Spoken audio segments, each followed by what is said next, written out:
welcome to the Spanish Grand Prix here at Jerez on what has been a very unhappy day.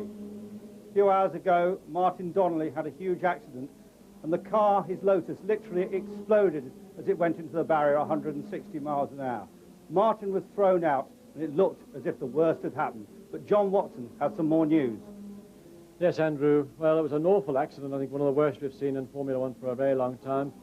But the news we have so far is that Martin's got a fracture to his left leg. He got a trauma to his head, which is really because of a bump on the head. He is fully conscious, and the latest word we have is that his life is not in danger, and he's currently now in Seville in the Sevilla Roseo Hospital, and we're just waiting by the minute for news from that hospital. But really it looks like Martin is going to make it, and everybody here is, well, just it looked so awful. We all feared the worst, and all I can say is get well soon, Martin. Yes, gentlemen, the car literally did explode, as I said. There was nothing left at the front, and Martin was just thrown onto the track and lay there absolutely lifeless with his legs all buckled up underneath him. It does seem stunning to me that he can survive an accident of that severity, an accident head-on into a barrier at 160 miles an hour. How can you explain it? Well, I mean, these cars are built to very exacting standards, and that standard is constantly being improved and raised. Really, I think the biggest concern is what caused the accident. Why did his car appear at that part of the circuit not to go right? It's a very fast part of the circuit. It's one of the two quickest corners on the circuit. It appears there is a black mark on the road, whether that's from his car or from somebody else's, we don't know. But the fact that he appears to have been able to survive such a massive impact, and the distance between the racetrack and the barrier there is very short, so there was no real diminishment of speed. The fact that he survived it is testament to the integrity and strength of the design of the current Formula One cars. But of course, it's never high enough a standard. We're currently seeking stronger, safer cars. But as I say, that's without doubt one of the most severe accidents I've ever seen in all my time of motor racing. And I'm just relieved and delighted to be able to know that Martin is well at this time. John, this circuit here at Jerez was only built 5 years ago. It's one of the most modern motor racing circuits anywhere in the world. But is it safe? Motor racing, by definition, is a dangerous sport. It can never be made totally safe. And even in this age of safety consciousness, and there is a great deal of safety consciousness put into racetracks and put into race car designs, these situations do happen. And we saw it graphically. It was a shock because we haven't seen an accident like that for such a long time. And all I think we can learn from it is to try to improve the standard of safety at racetracks, to improve the car security. Ultimately, as I say, it's important to find out what was the cause of this accident, because only by learning that can we piece together the sequence of events that led to the accident. And once that is understood and learned, then those lessons can be incorporated in the future. But I'm quite certain, as a consequence of what took place here today, the new safety ideas that were being discussed at Monza will be hastened, because anything that can prevent an accident of this nature or prevent injury to a driver has got to be instigated as quickly as possible. John, Nigel Mansell is reconsidering his retirement, and his wife Roseanne's with him here this weekend. Do you think that will make any difference to his decision, seeing that horrible accident to a fellow British driver? I think you can look at these things two ways. One, it just shows the vulnerability of anybody in a racing car. Any Formula One driver here can be doing a pole-setting lap, and the next fraction of a second they're having the most awful accident. On the other hand, I think you get comfort from the fact that you can have an accident of that severity and yet survive, and that to me is really, I think, the positive side of it. Whatever Nigel's thoughts are at the minute, I'm sure he's able to balance those two factors out and come to a decision that is rational, and I'm sure that will be, you know, a very big part of his thinking right now. Well, John, we are going to bring Eurosport viewers updates on Martin's condition throughout the weekend, but now let's look at the other news. This race is, of course, Alain Prost's last chance to stay in the title hunt, but then only if Senna has a very bad day on Sunday. Prost was very unhappy with his treatment after Estoril, and the past few days have seen him make some very derogatory comments about the Ferrari team management. Caffey's Estoril shunt caused severe leg bruising to the Italian. Schneider is the stand-in. Well, Bern, you thought you were going to be racing at the Bathurst 500 down in Australia this weekend, but it hasn't turned out like that, has it? No, I heard about the accident from Alex, and I've got a phone in Canada, and Jackie Oliver asked me to drive here, and I came to the race in Australia. Of course, it's been a little while since you've driven a single-seater, way back at Phoenix. Do you think it'll be easy to get back into the swing of racing a single-seater? Not so easy to... I think the first practice for me is only to get the feeling back in the Formula One car. After Phoenix, I did some tests for aeros, and was good tests and was long tests. I did all the long distance tests for aeros, and for this reason, I hope to come back easy in the car. Your name has been linked with a couple of Formula One teams for next year. What are the chances of driving in Formula One next year? I think I have a good chance to drive for Eddie Jordan, and I hope we will get it together, because he has good experience in Formula racing. Paul Ricciardo, where he went upside down. Did you see that at all? Well, I saw that, but I only realized that had been a serious accident at home afterwards when I saw the video. Mauricio signed for Leighton House again next year. Are you pleased about that? Did you help in the decision? Well, I'm very pleased about that because, as you all know, we have a new engine coming that we think is going to be good, so we are hopeful about that. That interview conducted before the Donnelly accident, and all the wives, of course, stunned by the crash, which few people witnessed, but one was journalist Jeff Hutchison. I certainly haven't ever seen an accident like that. My first reaction was obviously the worst. I mean, I was very shocked, and I couldn't believe that he could have survived such an accident. The fact that he did survive, I know he's badly injured, but the fact that he has survived such an accident is truly a miracle. The car exploded, as I said, into many pieces, was cut in two, and just the G-force from the accident alone, it stopped dead as it hit the barrier. Just the G-force alone must have been phenomenal. How anybody can survive is just purely thanks to the incredible safety aspects of the cars these days. Well, an eyewitness report there from Jeff Hutchison, one of the most experienced journalists on the motor racing scene. And the latest news from the hospital is that Martin has a very badly broken left leg. He also has a right broken collarbone.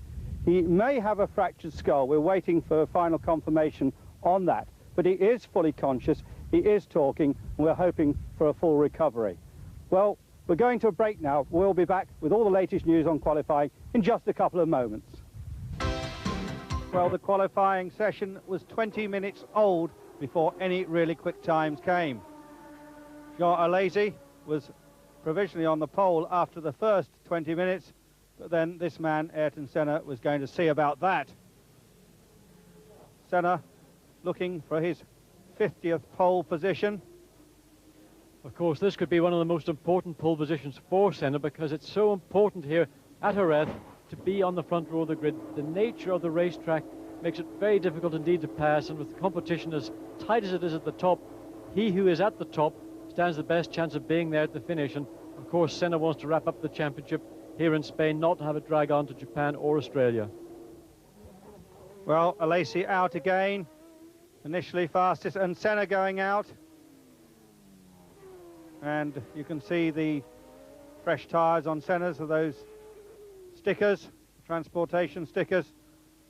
But as he gets up to speed, let's just take you through the pre-qualifying. It was Yannick Dalmas who had been fastest when the session started at 8:15. Yes, quarter of an hour late because it's still pretty dark here that early in the morning here in Spain.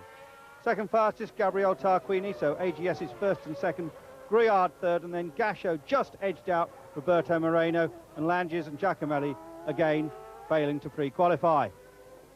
But Senna certainly was looking good on this, his first run, sliding the car around this very tight and tricky Jerez circuit. Yes, all this part of the circuit is very fast through here. It's fifth gear, flat out, and it's quite narrow. It doesn't really give you a very good impression here, but that is a very tight and fast part of the circuit. Then through this left-right chicane, very important on the exit, there's a nasty bump there. Then coming down into this tight third gear right-hand corner, then coming up to two very nice fourth, fifth gear left-hand corners, the first of them in fourth and fifth down here into the second part. Very quick the second part, the car runs out wide and then back across to the left for the third gear into the first part of this right-hander, and probably just snatching fourth before he gets through the second part. Then coming up now, this is the fastest section of the circuit, these two right-hand corners, they're called the Ferrari curves, but of course Senna isn't too concerned about that, but really now on the brakes hard into the second gear left-hand hairpin, then trying to get the power on cleanly. Look at them sliding a little bit there. Not maybe the most perfect lap we've seen from Ayrton, but Andrew, what's the time? The time is 1 minute 20.113, and that put him on the pole. Gerhard Berger getting ready, and going with him for much of that lap was Aguri Suzuki. And in fact, he went reasonably quickly on that lap too. But there is Bernd Schneider out onto the track with the arrows. Bernd Schneider standing in this week for Alex Caffey. And there is Nigel Mansell, and John is going very slowly indeed. And he's pulling off the track. Problems for Nigel Mansell on his first qualifying run in that car, apparently with a qualifying engine in it. Well, here you'll be very disappointed indeed, of course, after his success last weekend in Portugal, on his first qualifying run this afternoon to be out. So Mansell will have to hope Alain Prost will give him his spare car. Yes, Berger getting gloved up, and there is Mansell walking back, and we were to learn later that it was an electrical problem which slowed him. Nelson Piquet got ready for his qualifying laps, but there on a qualifying lap, Ricciardo Patrese in the Williams. It seems certain now that he will be staying with the team for 1991, but still speculation over who will drive the other Williams. Patrese looking very good indeed, and putting a wheel up on the curb.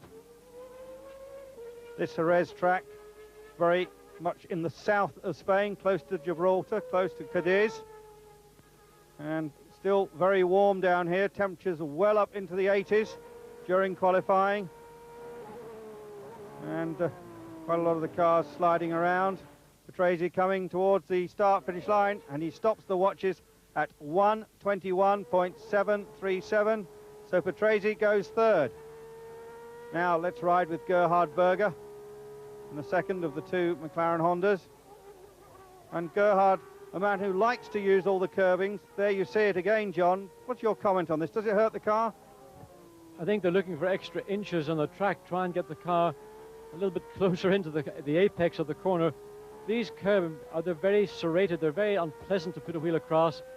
But of course, if you're on these qualifying laps, for that one out-and-out lap, people take the chance. It does put a lot of extra load into the car suspension, but of course it might help you pick up 2 or 3 tenths of a second, and on qualifying tires, really you've just got 1 lap per set. So Berger certainly more aggressive in his driving technique and style than Senna, and prepared probably to drive a little bit more up the curb consequently. Yes, and we just saw a flash of Jean Alesi there on his slowing down lap, and Jean Alesi has gone second fastest as the brakes glowed red on Berger's car, and Berger hoping to improve on Alesi's time. It is Senna who is fastest, but currently Alesi was shown in second place, and Berger having a big push here.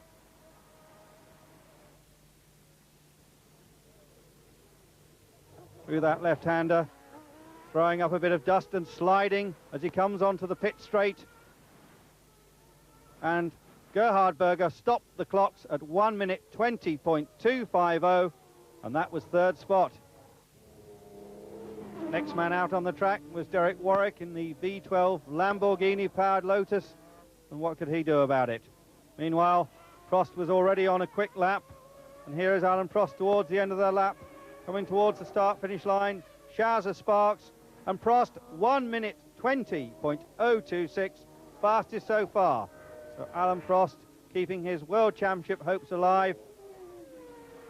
Next man to circulate quickly was Thierry Boutsen in the Williams. The team seems to have lost its way a little bit of late. This track really should suit them, John. Well, they've got a very flexible engine. They've got a car, basically, I think, is a very good car, but there's something not happening, whether it's in the communication between the drivers and the team, or possibly just they haven't quite got that aerodynamic and mechanical chassis balance that really is so critical. And it's such a fine adjustment. Very small adjustments can make enormous differences, but the trick is to actually find the right combination. And so far, here at Jerez, both Boutsen and Patrese are not entirely comfortable with the car. The normal problem, of course, is ain't got any grip. The front understeers, the back oversteers. What am I going to do? That's the question they're asking their engineers. And Boutsen now coming up towards the completion of his lap, just getting that left rear wheel almost off the track. This is where the qualifying tyres are running out of breath, getting almost worn out. You could see Boutsen sliding as he came out of the corner, coming up across the line. Well, he's done a 1:20.721, puts him fifth. He'll not be desperately happy, but, well, he's got fifth place at the minute. Well, this is Jean Alesi on his third run, using those Pirelli qualifiers to get those extra qualifying laps. And Alesi attacking as always.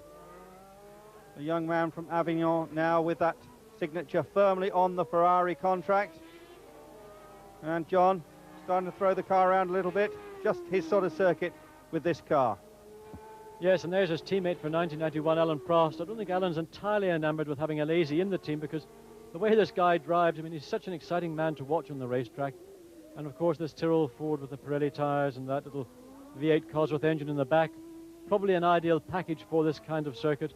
And Alesi really is able to grab the thing by the scruff of the neck, pitch it into a corner, just floor the throttle, and it really is quite remarkable how fast that car is, considering the relatively small amount of horsepower he has. But Alesi really knows how to make use of that, and I think that's going to make Alain Prost's life rather uncomfortable. Remember last year with Senna, Senna was fundamentally quicker than him all the time, and I think Alain Prost is concerned that Alesi might do the same thing. But look, using every inch of the racetrack plus the curb, coming in a little bit wide, he got an oversteer there, but really the man using every ounce of the rubber, and just absolutely brilliant.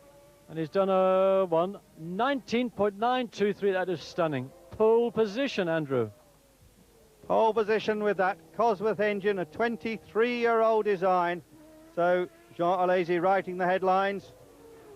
We wondered if Nelson Piquet could go any quicker with the much later, shall we say, 2-year-old Cosworth Ford design in this Rory Byrne design Benetton. Nelson Piquet from Brazil, 3 times a world champion. Again, Nelson using quite a bit of the curbing, throwing up the odd puff of dust. This a very physical track, as we said. Very hot here for first qualifying. Piquet in the multicoloured Benetton.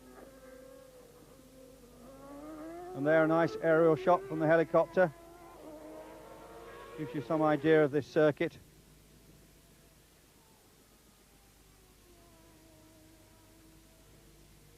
The V8 engine behind Piquet's head. Cosworth still developing that motor, still trying to get more power from it. The engine revving to around 14,000. And he comes towards the end of the lap and has a slow man in his way. And it doesn't look anywhere near as quick as Alesi's lap. Piquet finishing the lap in 1:21.111. But this had happened out on the circuit. We've already told you about it. A horrible accident to Martin Donnelly. The Lotus just disintegrating into very many pieces. Qualifying, of course, held up. It took 3/4 of an hour to get everything cleared, and Martin off to hospital in the helicopter.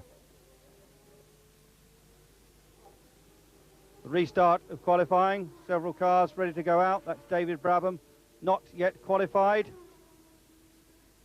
Jean Alesi electing not to make another run, upset about his former Formula 3000 teammate. But there's Gugelmin going. Gerhard, one of the pre-qualifiers from this morning. Stefano Modena, in fact, both Brabhams taken to the track. And with 8 minutes remaining, could the two McLarens do anything about Jean Alesi's pole position? Gerhard Berger certainly thought so, and so did Ayrton Senna. Both were getting ready for final runs. Berger had to do a bit of reversing in the pits as we join Ayrton Senna in car, and John, just take us through his gear changes. Well, that's the right-hander at the end of the pits. It's taken in 3rd gear, then down to 2nd for this tight right-hand corner. Important to stay more or less in the middle of the road, because you've got to get quickly across to the left, and then you come into this very, very fast left-hand corner. It's flat out, then back across to the right, and then you sort of reach this next right-hand corner almost at an impossible speed on the brakes, back into the corner, then this left chicane, then right, and here getting the power on, very important not to get too wide coming out of that corner, then back on the brakes, down into 3rd gear, this quite long right, then accelerating up 4th gear, 5th gear, then to the first of these two left-hand corners, completely flat out through here, by the way. The second one, you've got to lift off, let the engine breathe, but then hard on the throttle in the second part, then back down into 3rd gear, holding gear, then the second part running Again, quite wide, using the curbs. Senna using much more of the curbs, and this very fast. This is where Donnelly went off. You can see the tires now protecting the barrier there into top gear. Again, using quite a lot of curb on the inside, but it's so fast through there, really. I think that's the only option he has then. Back onto the pit straight. Again, an oversteer coming out of the corner, getting the power on. But I think this is a better lap. It certainly seemed a little bit cleaner. And it's an 18.900. Ayrton Senna has shattered the pole lap time from last year. Now 18.900. Yes, so Senna on the pole. Alesi currently in second spot. But then this happened with just a couple of minutes to go. Gerhard Berger going very quickly indeed. And could he make it an all McLaren Honda front row of the grid?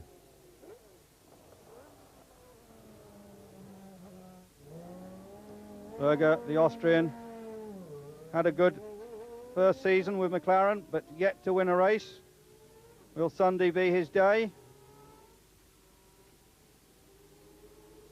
Here we go, in car with Berger, that final left-hander. Just see the pit road peeling off to the left.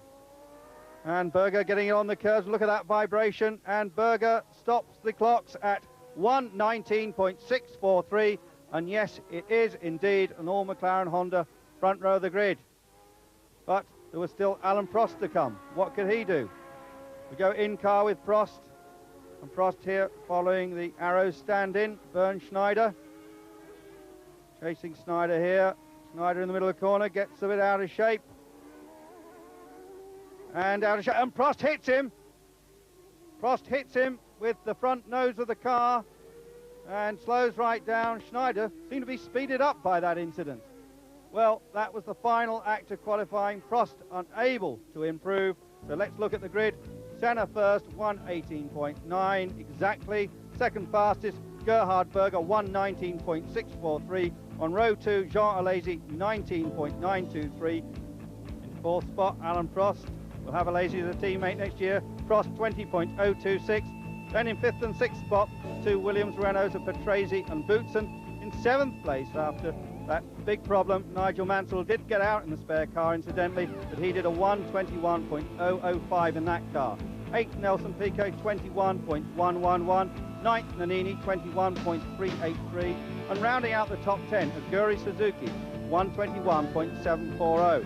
11th spot, Derek Warwick. 12th, Pierluigi Martini. And in 13th spot, Eric Bernard. Martin Donnelly won't be racing, of course, but he actually qualified 14th. 15th, Nakajima. In 16th spot, Andrea De Cesaris. 17th, Mauricio Gugelmin. 18th, Yannick Dalmas, his best ever qualifying performance. 19th, Gabriele Tarquini.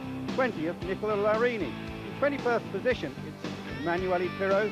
22nd, another Italian, Stefano Modena. In 23rd place, Philip Alliot. In 24th, I'm pleased to tell you that the latest news from the hospital is that Martin is comfortable and stable, so we wish him a very speedy recovery.